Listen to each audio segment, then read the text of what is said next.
Recently I made a video talking about my thoughts on the news. The TLDR of that video is that I think that the news is bad for your mental health and bad for society generally, but those are just my opinions. If you think that some intentional consumption of the news adds value to your life, then maybe the app we're going to be looking at today is for you. Today, we're going to be taking a look at a minimal iOS news app called Briefly. Right now, on the Linux Lounge. Now, Briefly really doesn't take much introducing. It's a minimalist news app without the distractions other news apps have. That means no ads, bloat, or anything like that. Just you and the most important breaking news headlines.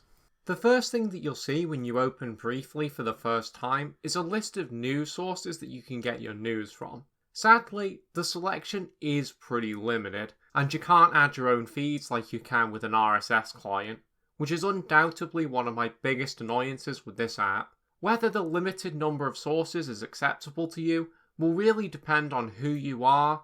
Most major world news sources are available in this app, including my news source of choice, the BBC, but if the source that you want to use isn't available, then this app isn't going to be any good for you. Another thing worth mentioning about the sources that this app has is that as far as I can tell, they're all fairly similar politically.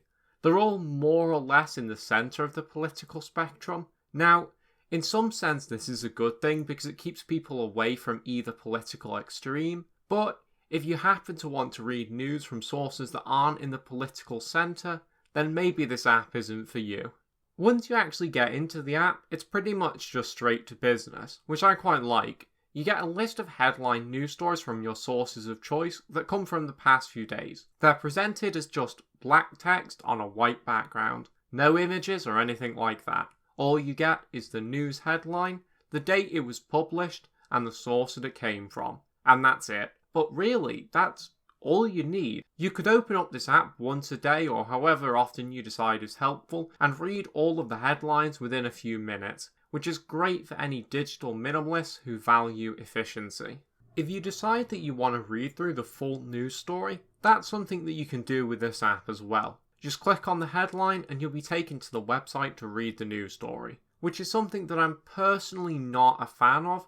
I probably would have preferred to be able to read a plain text version of the news story within the app itself, instead of having to use a bloated news site. So I guess now we have to ask an important question.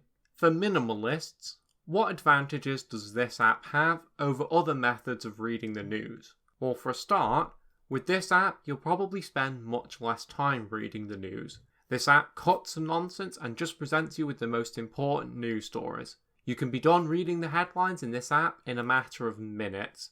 I really am impressed with this app. I think that it's one of the quickest ways to consume the news. Additionally, this app is devoid of flashy nonsense that other news apps and sites have. The lack of images and other distractions really makes this app feel more like a tool or a basic newspaper than a flashy nonsense app.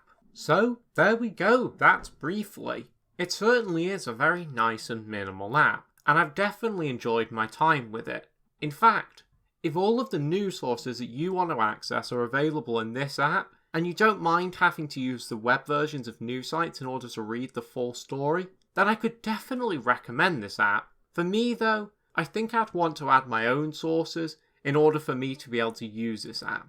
But I do still like it, and I think it's definitely going to become part of my digital minimalist lifestyle. But with that said, I thank you for watching this video and I will see you in the next one.